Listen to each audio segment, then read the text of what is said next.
আল্লাহ নবীর সাহাবী প্রশ্ন করেছেন, নবীজি, বান্দা কখন আল্লাহর নিকটবর্তী হয়ে যায়? নবীজি বলেছেন, বান্দা যখন সেজদা দেয় তখন আল্লাহর বান্দার মাঝে কোনো হিজাব থাকে না। আল্লাহ পাকের নিকটবর্তী হয়ে যায় বান্দা যখন সেজদায় পড়ে যায়।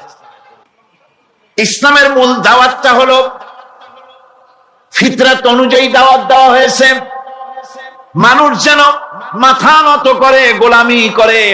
এজন্য আল্লাহ রাব্বুল আলামিন বলেছেন যে আমি মানুষ এবং জিনকে সৃষ্টি করেছি, তার কারণটাই হলো মা খালাকতুল জিন্না ওয়াল ইনসা ইল্লা লিয়াবুদুন। মানুষ আর জিন জাতিকে সৃষ্টি করা হয়েছে ইবাদতের জন্য, গোলামির জন্য। আল্লাহ পাক বলেন, ওয়ালাকাদ বা'আসনা ফি কুল্লি উম্মাতির রাসূলা আন ইবুদুল্লাহা ওয়াজতানিবুত তাগুত। প্রত্যেক জাতির জন্য আমি রাসূল প্রেরণ করেছি, তারা মানুষকে দাওয়াত দিয়েছেন এই কথা বলে যে এক আল্লাহর গোলামি করো, তিনি ছাড়া কোনো ইলাহ নাই, আইন দাতা নাই, বিধান দাতা নাই, তার গোলামি, তার সামনে মাথা নত করো। নামাজ হচ্ছে তাওহীদের অবশ্যম্ভাবী এক বহির্প্রকাশ।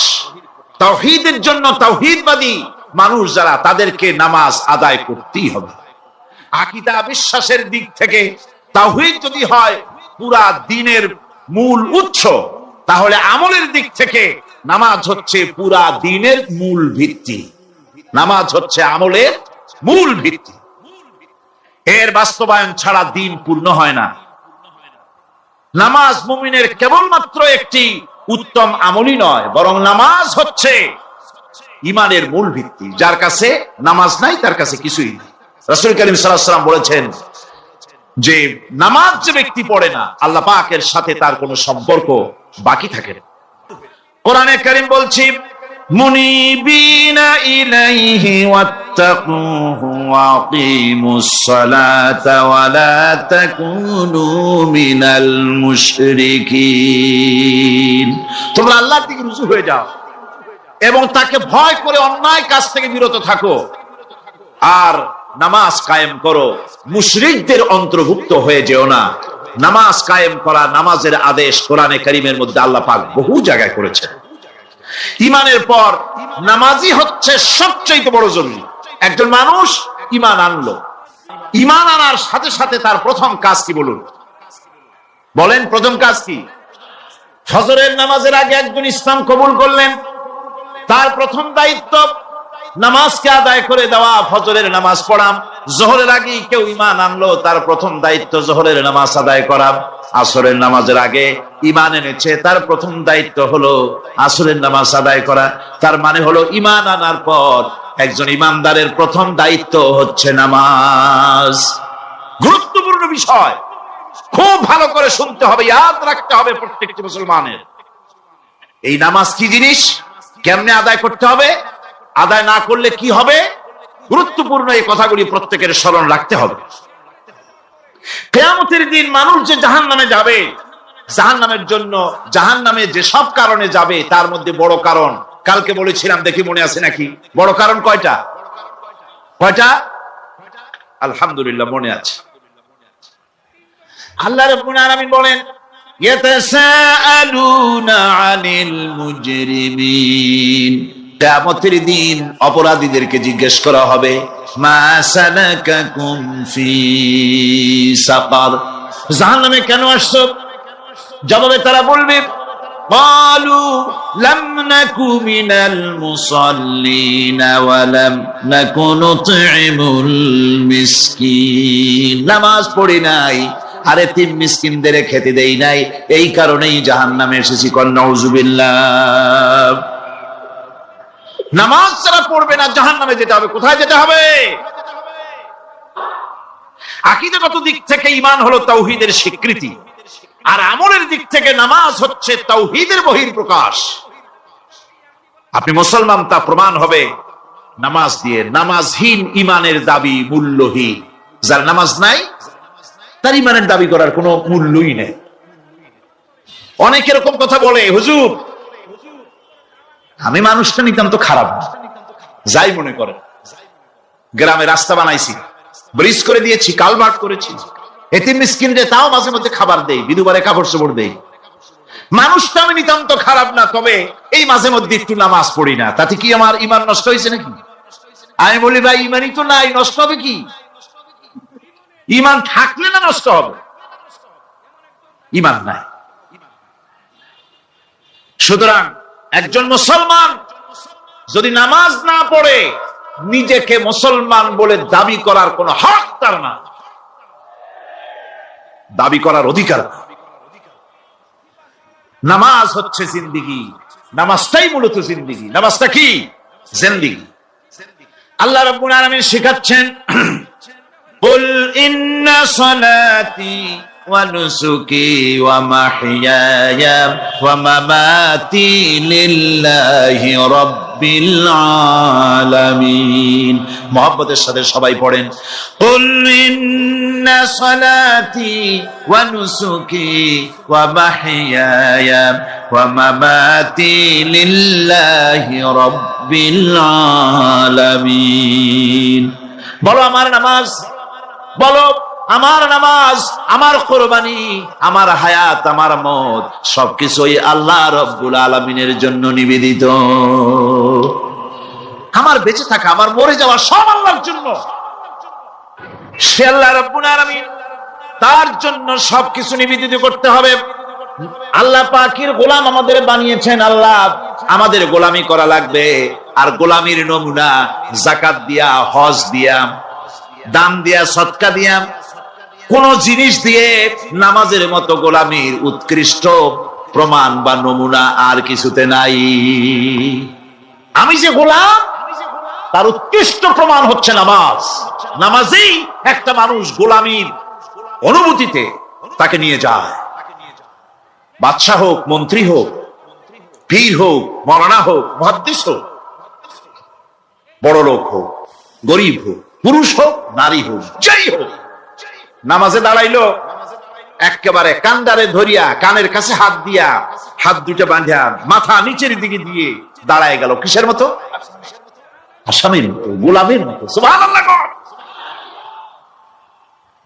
এদিক ওদিক তাকাইতে পারবা না, চোখটা থাকবে সেজদা যেখানে দিবা সেখানে। তাকানো নিষেধ, সেজদার দিকে তাকা।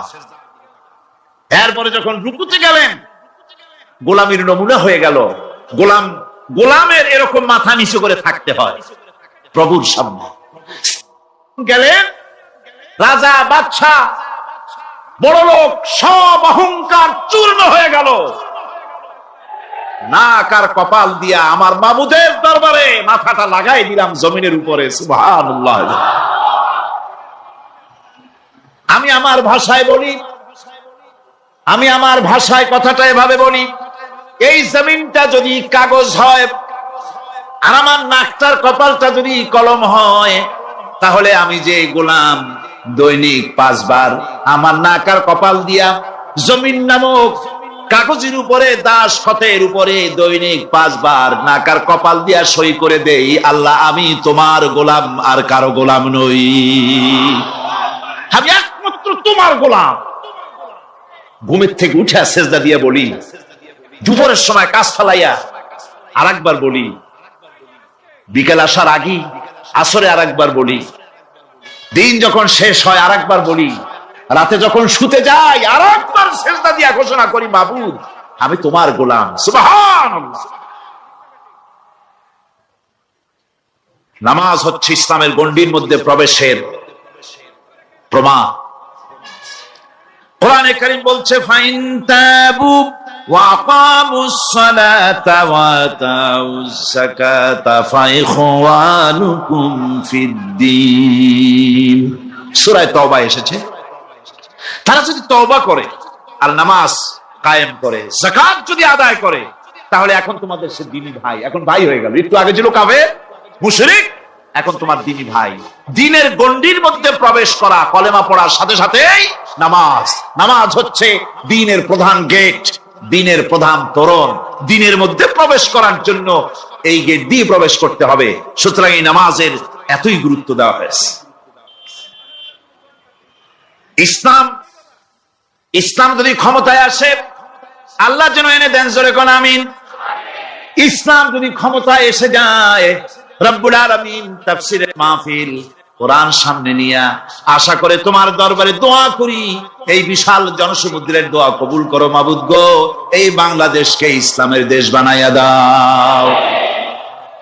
দেশটা যদি ইসলামের হয়ে যায়, আইন যদি আল্লাহর হয়, শাসন যদি সৎ লোকেরা করে, রব্বুল আলামিন কোরআন শরীফে বলেন, তাহলে তারা 4টা কাজ করবে। আল্লাযীনা মাক্কান্নাহুম ফিল আরদ আকামুস সালাতা ওয়া আতাউজ যাকাত ওয়া আমারু বিল মা'রুফি ওয়া নাহাউ আনিল মুনকার। মুমিনেরা ক্ষমতায় এসে প্রথম যে কাজটা করবে, প্রথমে ক্ষমতা এসেই নামাজ বাধ্যতামূলক করবে। প্রথম কি? ওয়াজ নসিহতে অনুরোধ করা হবে না, বাবাজিরা আল্লাহর রাস্তায় নামাজটা পড়েন না। রেডিও এবং টেলিভিশনের মাধ্যমে রাষ্ট্রপ্রধান অর্ডার করে দিবেন, যারা আকেল বালিগ সকলের জন্য নামাজ বাধ্যতামূলক, নামাজ পড়তেই হবে, এটা অর্ডার। বেলা যখন 1টা বেজে যাবে, বেলা যখন 1টা বাজবে, সমস্ত মসজিদে আজান শুরু হয়ে যাবে। আজানের সাথে সাথে অফিস, আদালত, কল কারখানা, ক্ষেত খামার, শিক্ষাঙ্গন সব ডেডলক হয়ে যাবে। আধা ঘন্টার জন্য বন্ধ হয়ে যাবে। যারা মুসলমান অফিসে, কলেজে, ইউনিভার্সিটিতে, সর্বত্র তারা নামাজের জন্য প্রস্তুতি নেবেন। আধা ঘন্টার ভিতরে নামাজ আর খানা সেরে আবার কলেজ চলবে, বিশ্ববিদ্যালয় চলবে, কল চলবে, কারখানা চলবে, ক্যান্টনমেন্ট চলবে, সেক্রেটারিয়েট চলবে, সব আপন গতিতে চলতে থাকবে। আল্লাহর রহমত, বরকত আকাশ ফেরে নাজিল হয়ে যাবে। সুতরাং নামাজ বাধ্যতামূলক করে দেওয়া হবে। নামাজ বাধ্যতামূলক, সকলকে নামাজ পড়তে হবে। নামাজ হচ্ছে অপকর্মের প্রতিবন্ধক।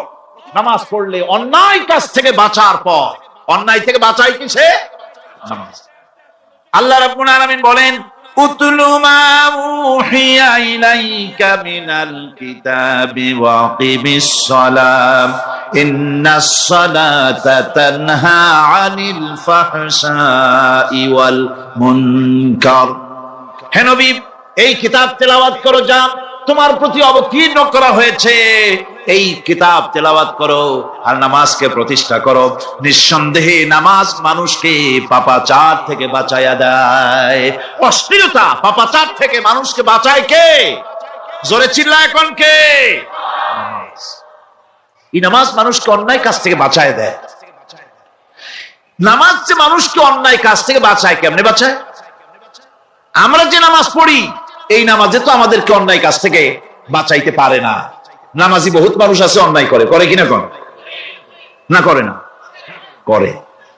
নামাজি অথচ অন্যায় করে। আর আল্লাহ বলছেন নামাজিকে, নামাজ তাকে অশ্লীলতা থেকে ফিরায়। তাহলে কথা কাটটা ঠিক? আল্লাহটা জোরে বলেন, কাটটা ঠিক? অবশ্যই আমার আল্লাহর কথা হক। আমি ভুল করতেছি, আমি যেন কোথাও ভুল করতেছি, সামথিং ইজ রং, কোথাও যেন আমরা ভুল করে বসতেছি, সেই ভুলটা কি আমরা আবিষ্কার করতে চেষ্টা করবো ইনশাআল্লাহ। প্রথম যে কথাটা সেটা হচ্ছে যে আমরা যা নামাজে পড়ি আমরা তা বুঝি না। কথা ঠিক কিনা? আমি যদি এখন প্রশ্ন করি সামি আল্লাহু লিমান হামিদা অর্থ কি, কোন ফার্স্ট ডিভিশনে কয়েকটা লেটার নিয়ে ফেল করবেন এরকম লোক আছেন না নাই? সুবহান রাব্বিয়াল আলা অর্থ কি জানি না, সুবহান রাব্বিয়াল আযীমের অর্থ কি জানি না, দোয়া কুনুত অর্থ কি জানি না, তাশাহুদ অর্থ কি জানি না, সূরা ফাতিহার অর্থ কি জানি না। এমন কি উযুর মধ্যে কয়টা ফরজ তা অনেকের জানা নাই। উযু জানে না, নামাজ জানে না, তাকে এই নামাজ কেমনে ফিরাবে অন্যায় কাজ থেকে? কথা বুঝতে পেরেছেন? নামাজে আল্লাহু আকবার বললাম, এরপরে সানা পড়লাম, তারপরে সূরা ফাতিহা পড়লাম। সূরা ফাতিহার ভিতরে যে সমস্ত কথাগুলি বললাম সেই কথাগুলি বুঝি না, কি বলেছি তাও জানি না। এরপরে সুবহান রাব্বিয়াল আলা বলেছি, সুবহান রাব্বিয়াল আযীম বলেছি, সামি আল্লাহু লিমান হামিদা বলেছি, অর্থ কি জানি না। আল্লাহ তা শুনতে পান, যে ব্যক্তি আল্লাহর প্রশংসা করেন তিনি তা শুনতে পান। নামাজের মধ্যে আইডিয়া দেওয়া হচ্ছে, তুমি যে আল্লাহর জন্য নামাজ পড়তেছো, প্রশংসা করতেছো, এটা এমন নয় যে আল্লাহ পাক দেখছেন না বা শুনতেছেন না। তুমি যা বলতেছো, প্রশংসা করতেছো, আল্লাহ পাক তা শুনতে পাচ্ছেন। সামি আল্লাহু লিমান হামিদা, সুবহান রাব্বিয়াল আলা। আমি মহান সর্বশ্রেষ্ঠ আল্লাহ রাব্বুল আলামিনের পবিত্রতা ঘোষণা করছি, আমি তার প্রশংসা করছি। সূরা ফাতিহার কি আমরা বলি আপনারা ব্যাখ্যা দেখে বুঝে নিয়েন, সেগুলি আমি এখানে বলে বাকি কথা সব শেষ করতে পারবো না। নামাজে কি পড়েন সেটা যদি জানতেন, অবশ্যই আল্লাহ রাব্বুল আলামিনের কথা কার্যকরী হয়ে যেত। ইন্নাস সালাতা তানহা আনিল ফাহশাই ওয়াল মুনকার। নামাজ মানুষকে পাপের কাজ, অশ্লীলতা থেকে ফিরাতে পারে। আল্লাহ ইন্না বসায়ছেন, নিশ্চয়ই, বেশক, অবশ্যই নামাজ পাপ থেকে ফিরাবে। কিন্তু কেমনে ফিরাবে নামাজ তো বুঝি না। সঠিকভাবে নামাজ পড়ার পরও যদি কোন মানুষের সঠিকভাবে, ভালো করে শোনেন, সঠিকভাবে নামাজ পড়ার পরেও যদি কোনো মানুষ পাপের থেকে না ফেরে, তাহলে বুঝতে হবে একথা, পানি আর সাবান দিয়া কাপড় ধুলে কাপড়ের ময়লা যাবে, কিন্তু পানি আর সাবান দিয়া কয়লা জনমের মতো ধুইলেও কয়লার ময়লা যাবে না। কথা বুঝে আসছে? এর থেকে আর উত্তম দৃষ্টান্ত আমার কাছে নাই। নামাজ পড়ার পরেও যদি চরিত্র ভালো না হয়, বুঝতে হবে নামাজ হচ্ছে না, কাঙ্ক্ষিত মানের নামাজ আদায় হচ্ছে না। আল্লাহর নবী বলেছেন, যার নামাজ পাপ কাজ হতে ফিরাতে পারলো না, তার নামাজ নামাজি নয়। আবার শুনুন, রাসূল বলছেন, যার নামাজ তাকে পাপের কাজ থেকে ফিরাতে পারলো না, তার নামাজ নামাজ নয়, ওইটা নামাজ হয় নাই, যার জন্য তার পাপ থেকে তারে ফিরাইতে পারছে না। আর কিয়ামতের দিন বেনামাজিরা সবচাইতে বেশি অপমানিত হবে। সবচাইতে বেশি অপমানিত হবে কারা? বেনামাজিরা। কিভাবে? ইয়াউমা ইউকশাফু আন সাকিন ওয়া ইউদআউনা ইলাস সুজুদি ফালা ইয়াস্তাতিউন। সেদিন কঠিন সময়, আল্লাহ রাব্বুল আলামিন লোকদেরকে সেজদা করার জন্য বলবেন, কিন্তু যারা বেনামাজি ছিল দুনিয়ায়, তারা সেজদা দিতে পারবে না। বলেন নাউযুবিল্লাহ। অবস্থাটা কি হবে? খাশিআতান আবসারুহুম তারহাকুহুম যিল্লাহ। তাদের দৃষ্টি নিচু হবে, লাঞ্ছনা এবং অপমান তাদের উপরে চেপে বসবে, সেজদা দিতে পারবে না। আল্লাহ আমাদেরকে ক্ষমা করুন। কিয়ামতের দিন হযরত আদম আলাইহিস সালাম থেকে শুরু করে পৃথিবীর সমস্ত মানুষের সামনে আল্লাহ রাব্বুল আলামিন সেজদা করার জন্য অর্ডার করবেন। যারা নাকি বেনামাজি, ওরা আল্লাহর দরবারে সেদিন সেজদা দিতে পারবে না, লাঞ্ছিত, অপমানিত হবে। জোরে কর নাউযুবিল্লাহ। নামাজ, মুমিনের নামাজ একরকম, মুনাফিকের নামাজ হলো আর এক রকম। মুনাফিকরাও নামাজ পড়ে, পড়ে কিনা কোন? মুনাফিকেরাও নামাজ পড়ে। মুনাফিকেরা যখন নামাজ পড়তে যায়, আল্লাহ রাব্বুল আলামিন বলতেছেন, ওয়া ইযা কামু ইলাস সালাতি কামু কুসালা। মুনাফিকরা যখন নামাজ পড়তে দাঁড়ায়, নামাজে আসে ঠিক তারা, কিন্তু নামাজের জন্য দাঁড়ায় খুব শৈথিল্য ভারে, শৈথিল্য ভাবে দাঁড়ায়, কাহিনী সুস্তি, এ জায়গা চুলকায়, পায়জামা ধরে টান দেয়, টুপিটা ঘুরে যায়, এদিক ওদিক তাকায়। মুনাফিকের নামাজ দেখলেই ঠিক পাওয়া যায় যে বেটা মুনাফিক। এইভাবে সে দাঁড়ায়। তার নামাজটা কি জন্য? ইউরাউনান নাসা ওয়া লা ইয়াযকুরুনাল্লাহা ইল্লা কালিলা। তাদের নামাজ হচ্ছে মানুষকে দেখাবার নামাজ। নাউযুবিল্লাহ। দুনিয়া যদি কল্যাণ চাই, আখিরাতেও যদি কল্যাণ চাই, তাহলে এর জন্য কি করতে হবে? কি করতে হবে? আমার কথা নয়, আল্লাহ রাব্বুল আলামিনের কথা শুনুন।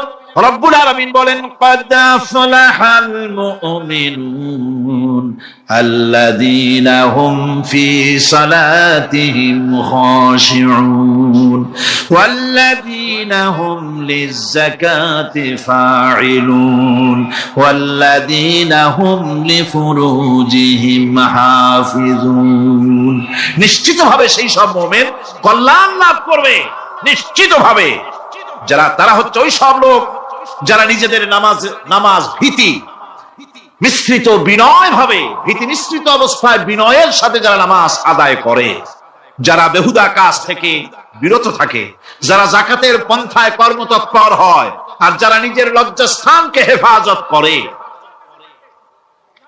এরপরে আল্লাহ পাক বলেন ওয়াল্লাযীনা হুম লিআমানাতিহিম ওয়া আহদিহিম রাউন ওয়াল্লাযীনা আলা সালাওয়াতিহিম ইউহাফিজুন ওয়াল্লাযীনা আলা সালাতিহিম হাফিজুন। আর যারা তাদের আমানতকে পূর্ণ করে, আমানত এবং তাদের ওয়াদা চুক্তি পূর্ণ করে, এবং যারা নিজেদের নামাজ সমূহকে পূর্ণভাবে হক আদায় করে নামাজ পড়ে, নামাজের যারা হেফাজত করে, এরা কারা? এরা হচ্ছে উলাইকা হুমুল ওয়ারিসুন আল্লাযীনা ইয়ারিসুনাল ফিরদাউসা হুম ফিহা খালিদুন। এরা হচ্ছে সেই সব লোক, এরা উত্তরাধিকার হচ্ছে জান্নাতের উত্তরাধিকার, জান্নাতুল ফিরদাউসে আল্লাহ রাব্বুল আলামিন এই গুণ বিশিষ্ট লোকদের জন্য জায়গা করে দিবেন। জোরে কোন সুবহানাল্লাহ। নামাজকে পড়তে বলা হয়নি, কোরআন শরীফে বলা হয়েছে নামাজ কায়েম করো। কি বলা হয়েছে কন্ত দেখি? নামাজ কায়েম করো, নামাজ পড়ো। এই কথা কিন্তু কোরআন শরীফে কোন জায়গায় আছে নাকি? এখন কায়েম করা কারে বলে? একটা গুরুত্বপূর্ণ আরেকটি বিষয়।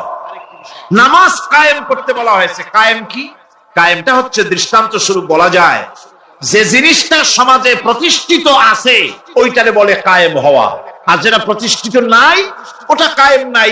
কায়েম মানে হলো প্রতিষ্ঠিত থাকা। যেমন আমাদের দেশে, আমাদের সমাজে নারী পুরুষ শিশু বৃদ্ধ সকলেই কাপড় পরা, শাড়ি পরা, লুঙ্গি পরা, এই কাপড় পরাটা কায়েম আছে, প্রতিষ্ঠিত আছে না নাই? সমাজের ভিতরে কাপড় প্রতিষ্ঠিত আছে, সেই জন্য এই উলঙ্গ মানুষ পাওয়া যায় না। অনুরূপ ভাবে নামাজ যদি প্রতিষ্ঠিত হতো সমাজের ভিতরে, তাহলে বেনামাজি খুঁজে পাওয়া যেত না। চাকরি করতে গেলে সেখানে নামাজ মানদণ্ড হয়ে যেত, নামাজ পড়ে কিনা তা দেখে নেওয়া হতো। বেনামাজি লোক পাওয়াই যেত না যদি প্রতিষ্ঠিত থাকতো। এই জন্য আল্লাহ পাক বলেছেন নামাজকে কায়েম করতে হবে। নামাজ হবে সব ভালো কাজের মানদণ্ড। সমস্ত ভালো কাজের মানদণ্ড কি? নামাজ। নামাজ আমাদেরকে বড় রকমের শিক্ষা দেয়। কি শিক্ষা দেয়? নামাজ আমাদের শিখায় ঐক্য আর ভ্রাতৃত্ব, ভ্রাতৃত্বের আর ঐক্যের শিক্ষা দেয়। এক নেতার আনুগত্য করা শিখায়। জামাত যত বড় হোক, ইমাম হবে কয়জন? যারা ক্ষমতায় যাবে, আপনি রাষ্ট্রের ইমাম যারে বানাবেন, সেই রাষ্ট্রীয় ইমাম যদি জনগণের ইচ্ছার বিরুদ্ধে যদি চলে, একবার লোকমান দেন, দুইবার লোকমান দেন, তিনবার দেন, তারপরেও যদি না নামে, খড় ধরে নামেন। নামাজ আপনাকে নেতা নির্বাচন, নেতাকে প্রতিষ্ঠিত রাখা, নেতার আনুগত্য আপনাকে শেখায়। নামাজ লাইন সোজা করে দাঁড়াতে হবে। লাইন যদি বাঁকা করেন, আপনার কলিজাটা ওরকম বাঁকা হয়ে যাবে। নাউযুবিল্লাহ। নামাজের কাতারে যার কারণে নামাজের কাতার বাঁকা হবে, পুরা কাতারের জন্য আল্লাহর কাছে ওই লোকটা দায়ী হয়ে যাবে। নামাজ শৃঙ্খলা শিখায়। সুবহানাল্লাহ কইতে ইচ্ছা করে না? নামাজ শৃঙ্খলা শিখায়, শৃঙ্খলা বোধ শিখায়, সোজা হয়ে দাঁড়ায়। তারপরে ঐক্য এবং মহব্বত শিখায়। নামাজের ভিতরে যখন দাঁড়ায় গেলেন, আমির দাঁড়ালো, ফকির দাঁড়ালো, মন্ত্রী দাঁড়ালো, তার ড্রাইভারও দাঁড়ায় গেল, একই কাতারে দাঁড়ায় গেছে। নামাজ পড়তে গিয়ে ড্রাইভারের পাও গিয়ে লেগেছে মন্ত্রীর গায়ে।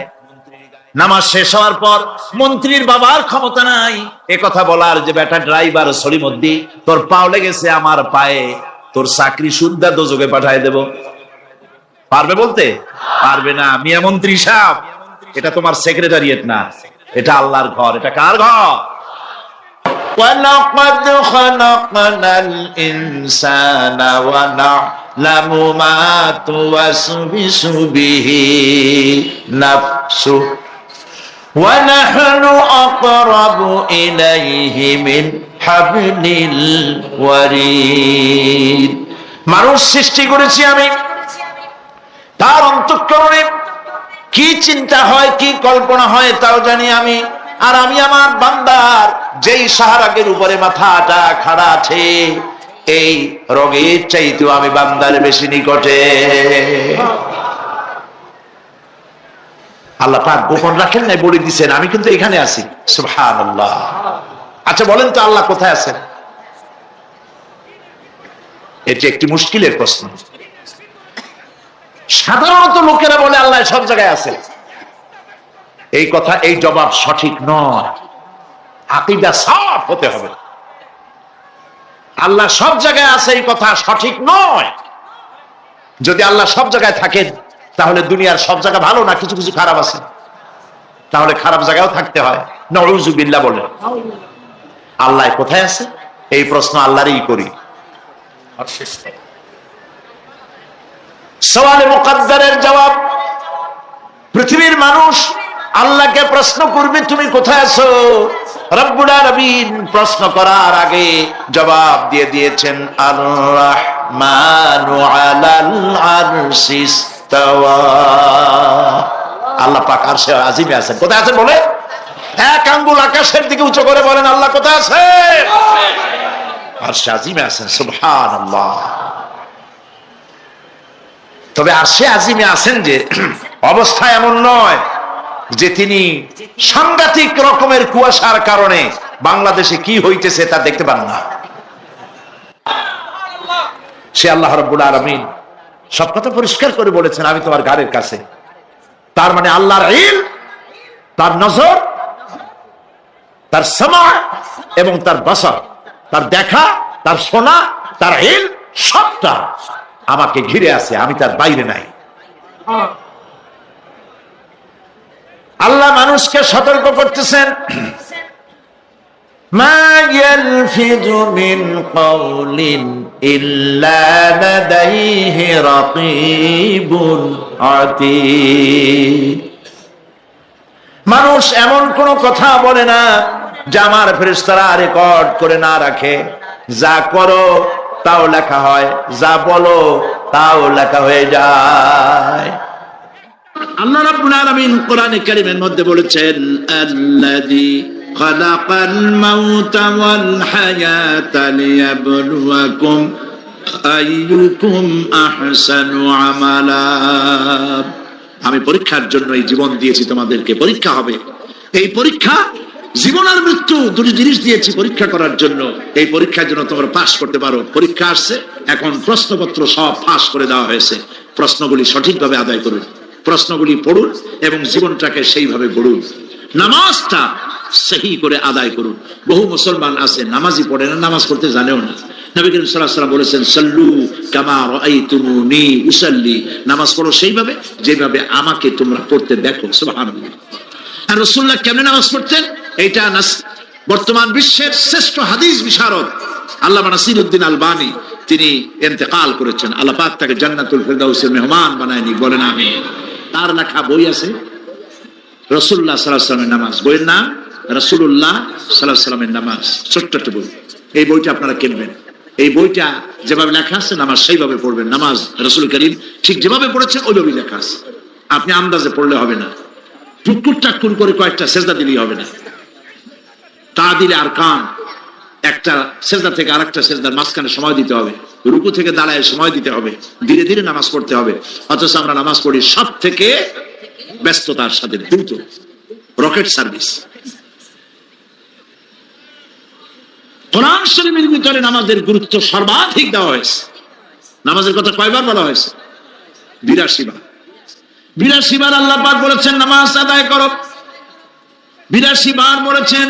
আর নবীজি বলেছেন, লা দীনা লিমান লা সালাতা লাহু। যার কাছে নামাজ নাই তার কাছে দ্বীন বলে কোনো জিনিস নাই। মান তারাকা সালাতান মুতাআম্মিদান ফাকাদ কাফারা, ইচ্ছে করে যে ব্যক্তি নামাজ ছেড়ে দিল কাফের হয়ে গেল। বলেন নাউজুবিল্লাহ। কিয়ামতের দিন, বুখারী শরীফের হাদিস, আল্লাহ পাকের নবী বলেছেন কিয়ামতের দিন সর্বপ্রথম আল্লাহ জিজ্ঞেস করবেন বান্দা নামাজ পড়ছো কিনা। প্রথম প্রশ্ন কি বলেন? প্রথম প্রশ্ন কি? যার নামাজ কবুল তার সমস্ত নেক আমল মঞ্জুর, যার নামাজ কবুল হবে না কোনোটাই মঞ্জুর হবে না। কথা বুঝতে পেরেছেন? নামাজ সঠিকভাবে আদায় করতে হবে। সুতরাং কোরআন শরীফের মধ্যে আল্লাহ পাক সব কথা বলে দিয়েছেন। বিজ্ঞানের সাথে কিন্তু কোরআনের সংঘর্ষ নাই। অনেকে মনে করে যে বিজ্ঞান আর কোরআন এর মধ্যে বিরাট সংঘর্ষ। না, বিরাট সংঘর্ষ নয়, দুই একটা পয়েন্টে সংঘর্ষ থাকতে পারে। অধিকাংশ ব্যাপারই বিজ্ঞান, আমি মনে করি বিজ্ঞানের আবিষ্কার যত বাড়বে কোরআন বোঝা মানুষের জন্য তত সহজ হবে। এটা আমার ধারণা, এটা আমার ধারণা। বিজ্ঞানের সাথে দুই একটা পয়েন্টের উপরে সংঘর্ষ আছে, যেমন চন্দ্র এবং সূর্য সম্পর্কে, সৌরজগৎ সম্পর্কে Copernicus, Kepler, Galileo, Newton, Einstein মহাশূন্য সম্পর্কে যে সব বক্তব্য রেখেছেন, সেসব বক্তব্যের সাথে কোরআন শরীফের কিছুটা বৈপরীত্য রয়েছে। যেমন কেউ বলেছেন সূর্য ঘোরে, পৃথিবী স্থির, কেউ বলে সূর্যের চতুর্দিকে পৃথিবী ঘোরে, কেউ কয় চন্দ্র ঘোরে, কেউ কয় আমরা কি আর বসে থাকি, আমরাও ঘুরি। কিন্তু আসলে ঘোরেটাকে কে ঘোরে, এ ফয়সালা কে দেবে? কে দিবে বলুন তো? হ্যাঁ, ঠিক বলেছেন, আল্লাহই দিবেন, কারণ এগুলি সৃষ্টি করেছেন কে? এবার শুনুন, এই বিতর্কের মীমাংসা আল্লাহ পাক করছেন কোরআনে কারিমে বহু আগে। গ্যালিলিও, কেপলার, কোপারনিকাস এদের বলার অনেক আগে বিশ্বনবী জনাবে মুহাম্মদ রাসূলুল্লাহ সাল্লাল্লাহু আলাইহি ওয়াসাল্লাম তিনি বলে দিয়েছেন, আল্লাহর কথা তিনি বলেছেন, লাশ-শামসু ইয়ানবাগী লাহা আন তুদরিকাল কামারা ওয়ালাল লাইলু সাবিকুন নাহার ওয়া কুল্লুন ফি ফালাকিন ইয়াসবাহুন। প্রবল জ্ঞানী হইবে যাহারা, আপন মনেতে বুঝিবে তাহারা, রাত্রি পারে না আগে যাইবার দিনের স্থান করি অধিকার। চন্দ্র বাজে না সূর্যের গায়েতে, সূর্য পারে না চন্দ্রকে ধরিতে। যার যে স্থান বহাল রাখিয়া ভ্রমণ করিছে খোদাকে ডরিয়া। আল্লাহ রাব্বুল আলামিনকে ভয় করে সব ঘুরছে, চাঁদও ঘোরে, সূর্য ঘোরে, মঙ্গল ঘোরে, ইউরেনাস ঘোরে, বৃহস্পতি ঘোরে, পৃথিবীও ঘোরে। সব ঘুরছে তো ঘুরছেই, বনবন করে ঘুরছে একটা নির্দিষ্ট কক্ষপথে, আপন আপন কক্ষপথে ঘুরছে, যার ফলে অ্যাক্সিডেন্ট হয় না। সুবহানাল্লাহ, জোরে বলেন সুবহানাল্লাহ। নির্ধারিত কক্ষে ঘুরছে, নির্ধারিত কক্ষে ঘুরছে। এর কক্ষগুলি আল্লাহ পাক ঠিক করে দিয়েছেন, সেই কক্ষে ঘুরতেছে, একে অপরের পথ অতিক্রম করতেছে না। আবার ওই মহাশূন্যের ভেতরে রয়েছে black hole. Black hole, black hole কি? ব্ল্যাক হোল হচ্ছে একটা বিরাট অন্ধকার গহ্বর, একটা মৃত্যুকূপ। এত বড় বিরাট ব্ল্যাক হোল মহাশূন্যে আছে, বিজ্ঞানীরা হয়রান হয়ে গেছে। তার এত বড় শক্তি, সে শুধু তারা খায় না, কোন তারকা ঘুরতে ঘুরতে যদি তার কাছে এসে যায় তারাকে খেয়ে ফেলে। কোন আলো যদি কাছে আসে, আলো শুষে নিতে নিতে আলো যার থেকে এসেছে সেটাকেও শেষ করে ফেলে। এ ধরনের একটা দারুণ আকর্ষণী শক্তি তার মধ্যে আল্লাহ সৃষ্টি করেছেন। একটা ব্ল্যাক হোল আছে মহাশূন্যের ভিতরে। সূর্য, চন্দ্র, গ্রহ, নক্ষত্র, যে সূর্য পৃথিবীর চাইতে 13 লক্ষ গুণ বড়, এমন 2 কোটি সূর্য খাইয়া হজম করতে পারে এত বড় ব্ল্যাক হোল আল্লাহ তৈরি করে রেখেছেন মহাশূন্যের উপরে। রয়েছে মিল্কি ওয়ে, রয়েছে গ্যালাক্সি, অন্তত 10,000 কোটি, 10 সহস্র কোটি তারকা দিয়ে সমৃদ্ধ গ্যালাক্সি মিল্কি ওয়ে, যেটা অন্ধকার রাত্রে, তারকা সজ্জিত রাতে উত্তর দক্ষিণ দিকে টানা একটা পথের মতো দেখা যায়। এটা হচ্ছে গ্যালাক্সি, এইটাকে বলা হয় মিল্কি ওয়ে। এটা হচ্ছে ছায়াপথ। অসংখ্য তারকা এর মধ্যে রয়েছে। কত বড় বড় তারকা, অনেক দূরে। তাই আমরা দেখি বিন্দু বিন্দু, আসলে কি বিন্দু না। কত বড় জানেন? বিজ্ঞানীরা বলেছেন দৈত্যের মতো বিরাট বিরাট তারকা আছে, যে সূর্য পৃথিবীর চাইতে 13 লক্ষ গুণ বড়। এরকমের সূর্য অন্তত 3 কোটি সূর্য খাইয়া হজম করতে পারে। এরকম অসংখ্য তারকা মিল্কি ওয়ের ভিতরে আল্লাহ সৃষ্টি করেছেন। সুবহানাল্লাহ বিহামদিহি, সুবহানাল্লাহ। আর মানুষ লাফায়, 4 আঙ্গুল মানুষ খালি লাফ দেয়, মোষ কতগুলো রাখিয়া। কোন আনন্দে লাফ মাথা, কি শক্তি তোমার। মহাশূন্যের তুলনায় এই পৃথিবীর অবস্থান কি জানেন?